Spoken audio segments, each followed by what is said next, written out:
Hello, it's Rob from Fountain Pen Journey. First off, to start with, I'm going to make sure, just so anyone who's aware, there are no fountain pens going to feature in this video.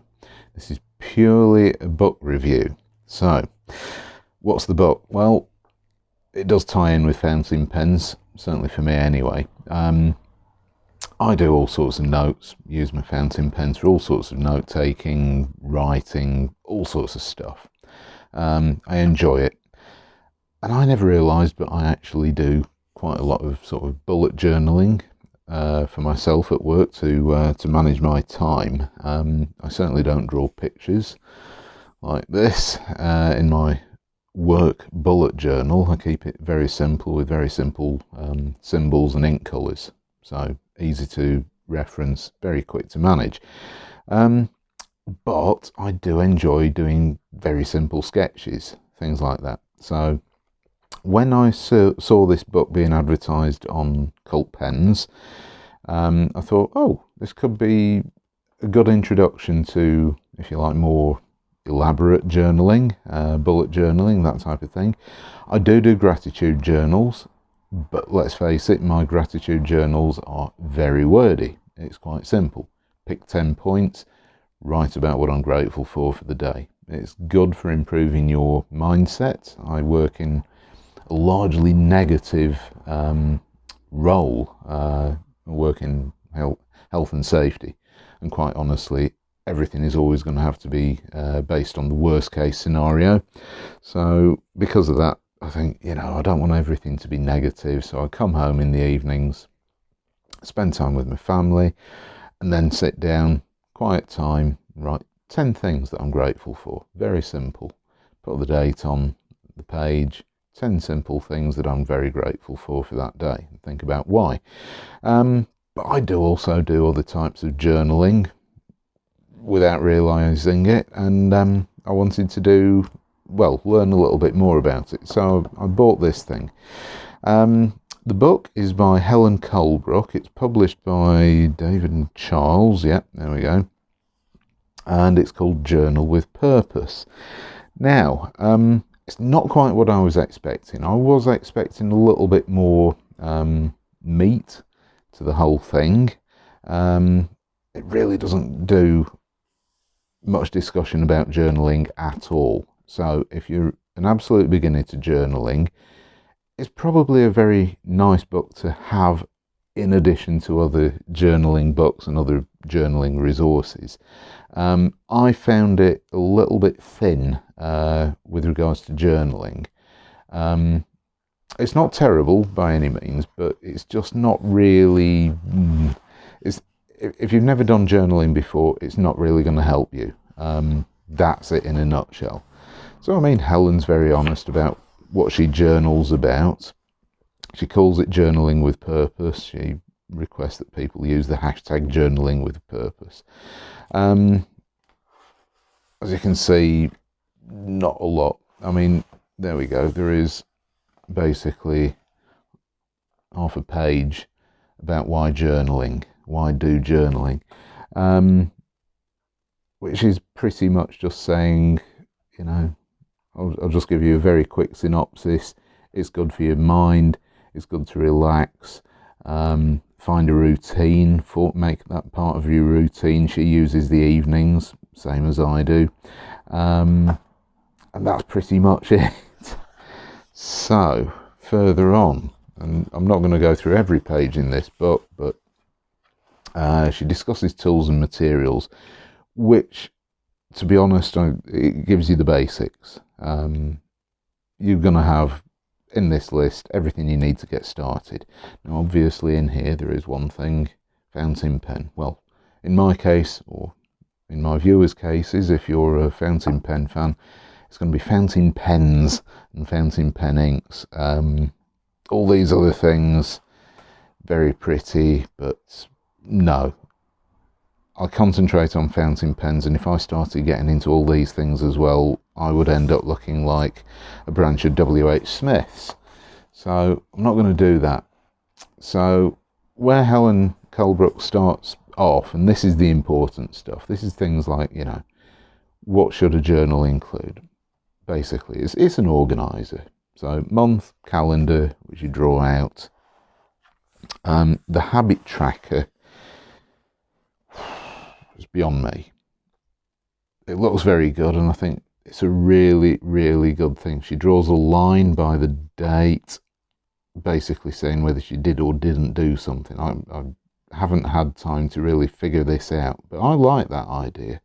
But unfortunately, I think if I did it, I'd need, I don't know, little boxes to scribble in, because, yeah, it wouldn't look like that. It'd be a complete mess if I did it. I am no artist, as you will see. So then, a little section about gratitude and a little section about goal setting, which is useful. I think these things are quite useful. I certainly couldn't journal every day on goals. I think these have always got to be a lot more sort of short-term, mid-term, long-term goals, and not daily goals. But anyway, so, and that is it.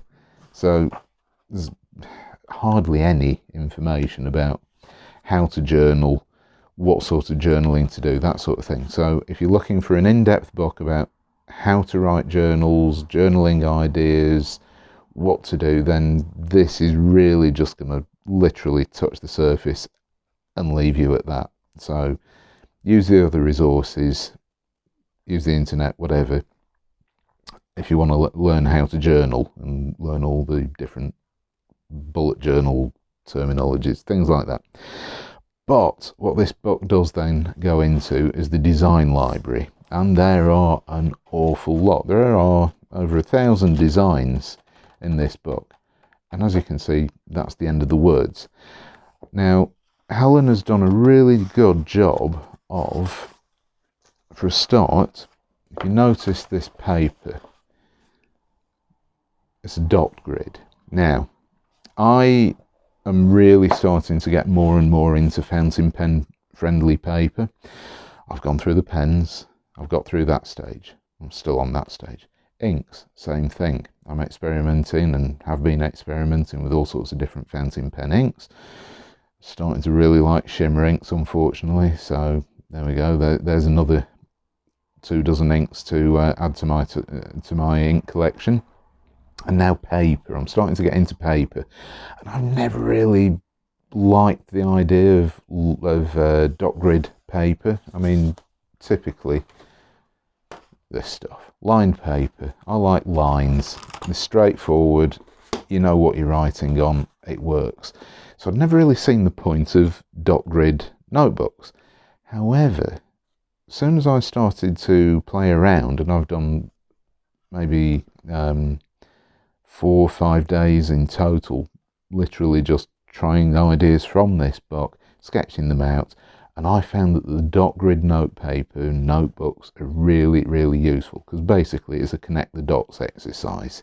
You follow what's on here, you can count however many, upscale it, you know, do double the length and everything of these lines, and you can upscale things easily, downscale them if you want to.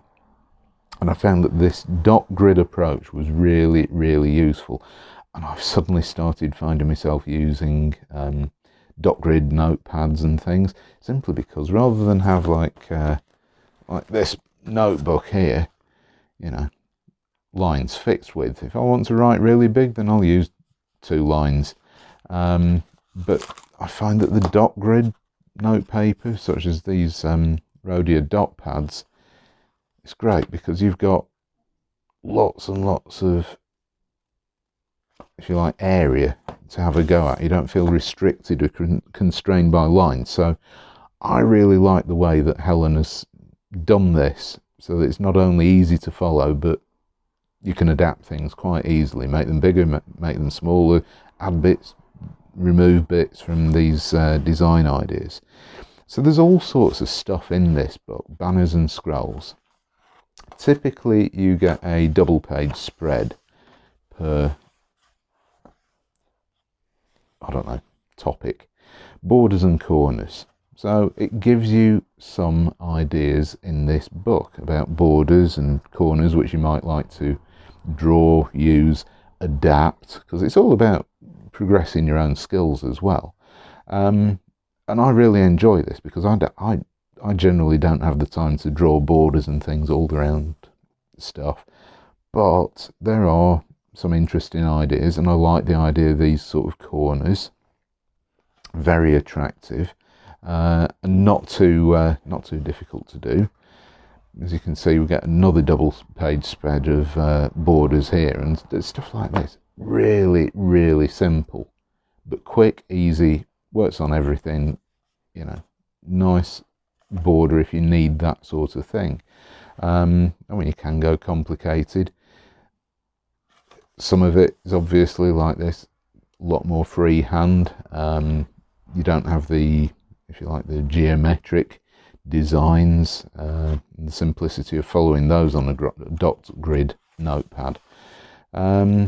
Speech bubbles. I'm not going to go through every page in this book because I believe Helen has already done a journal with purpose walkthrough, which kind of ruined the surprise, because I saw that and it's about a 3-minute video and she flicks through every page and you sort of go, okay, that's what I pre-ordered from Cult Pens.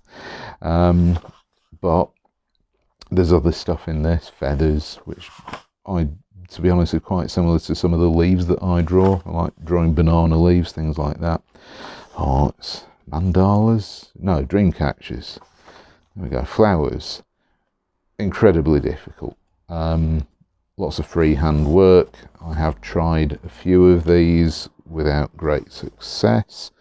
Cacti and potted plants. I'll point out another thing that Helen has done, which I really, really like, because I'm terrible at art. I'm really hopeless, always have been. I did art at school because it was a cop-out, and messed around basically for 2 years and was told I was never going to pass it. And I said, well, you know, I don't enjoy it. Why did you choose art? Well, I thought there might be something more interesting to do in art other than drawing and painting. And the teacher at the time said, well, have you tried photography? Absolutely loved it and did very, very well with photography. Still enjoy photography. But anyway, completely going off topic here. Because I can't draw, step-by-step instructions like these allow me, a complete, I don't know, novice, incompetent at art, sketching, to be able to build up to draw something like that, which I think if I was trying to draw this freehand, I'd probably struggle, whereas this is so simple. And she does this on every topic, or basically most topics. Planner icons, leaves. As you can see, I mean, there is quite a variety of different things in here. A few fungi, pine cones, bits of wood, stuff like that.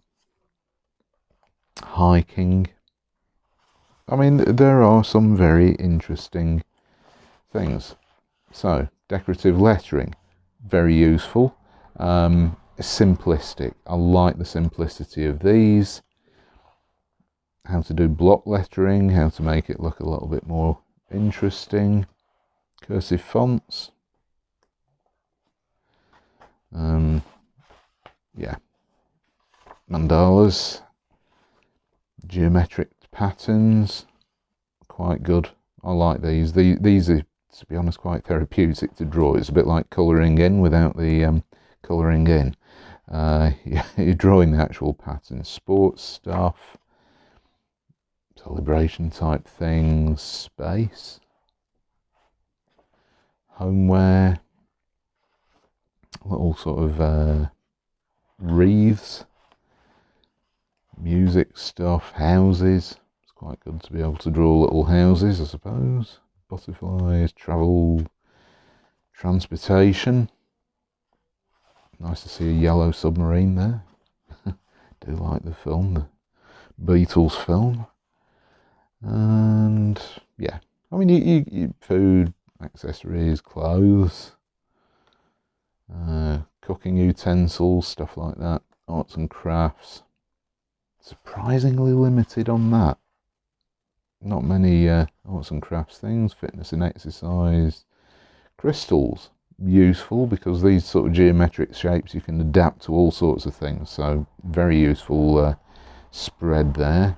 Sea life, nice to be able to do things like that. So, I mean, you're getting the general gist of it. It is very much a book of ideas, book of pictures to adapt, copy, enjoy practicing and using and adding to your journals, note taking, I don't know, whatever notes you want. It doesn't have to be a journal. I mean, these, to be honest, I mean, I quite happily use this one at work. There we go. There's a post-it note. Post-it note from Rob, and here's your message. And by the way, there's an axe. So, yeah. What do I think of Journal with Purpose? I love it. I think if you want to get into bullet journaling, it's definitely one of the books that you need to be using and buying. If it's the only book you're going to use, then no, there's probably something else more suitable for bullet journaling out there. But this is good. This is full of ideas, and I enjoy it. And to be honest, it's brought another aspect to my fountain pen hobby, because I mean, I've got a Rhodian notepad here, dot grid, dot pad notebook, and I mean, you can see I've been playing around with these at work, at home, all sorts of different things. I've been carrying around notebooks all over the place and just drawing out some of Helen's ideas from this book and trying out different things. I mean, here we can see I've been trying a few different things. You can see exactly how bad my art is. Tried a few of the plants on this pad, not very successfully, but you know, they're good enough. I think it looks quite good for illustrating my own notes. I don't think I'd be sending any of the my sketches off on anything formal, but yeah, a good book. I think for me it's about inspiration. This has inspired me to use dot grid notepaper a lot more, even for everyday writing. It's also inspired me to draw things. I quite like Native American stuff, so yeah, teepees, wind catchers, great stuff. Crystals, I love angular stuff, so I'll adapt a lot of these shapes. Even if it's just doodling, I'm going to enjoy using these. Not all of the designs, but certainly we'll get ideas from many of them. So I hope you found this useful, and I won't do massive amounts of journaling videos because people don't seem to like it. I think it's a very personal thing. It's something that you enjoy doing yourself, and from this book's purpose, Journal with Purpose, for me it's more Sketch with Purpose, which I'm going to take away from this book. So I've really enjoyed learning bits from this book. I've enjoyed learning what I can do more with my journaling and how I can perhaps do more artistic stuff and just fun stuff, really, rather than just seriously writing away for hours on end about stuff. Add a few pictures to things, maybe even upset or annoy people at work with a few pictures of, let's see, pick a topic. Hearts, yeah. My boss, he needs one of these. So, yeah. Anyway, do I recommend it? Absolutely. As a beginner, it's one of the journaling books that you should have, but it's not the journaling book you should pick up. I hope that anyone who's interested in knowing what this book's about and wanted, like I did, ideas about how to draw little simple sketches and things, Journal with Purpose is definitely the resource to go for at the moment. I go through Pinterest looking for simple things to sketch like this, and I've amassed a collection of pins on my Pinterest board, which is very similar to this, but very limited topics. think I mentioned I've got, like, I don't know, 20 different ways of drawing a pineapple. So ideas like this, good fun, all adaptable, use it how you want to, which I like, because it's opened up a new world for me. So I'm really happy with this book. If you're interested, it costs £15. There we go, here's the price. David and Charles, $14.99 UK pounds and $19.99 US dollars. So there you go, that's what the book costs. And Helen Colebrook's the author, and it's by David and Charles, the publisher. So I hope you found it useful, and I'll see you next time. Bye.